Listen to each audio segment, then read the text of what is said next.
We are astonished by the levels of misconduct on matters and constitutionalism in our county assembly of Meru.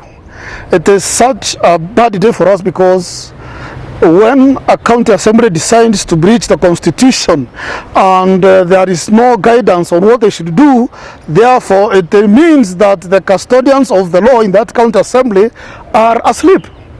It is ironical to be in charge of making laws and then breaking them at the same time.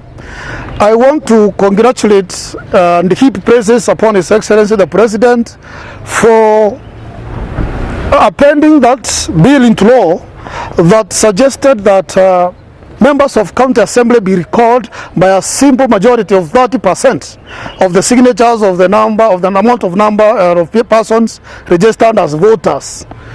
Kwa sababu hii itatusaidia, kwa sababu wale ma-MCA ambao tuko nao wengi wao hata kazi yao ya registration, oversight na representation wamesahau.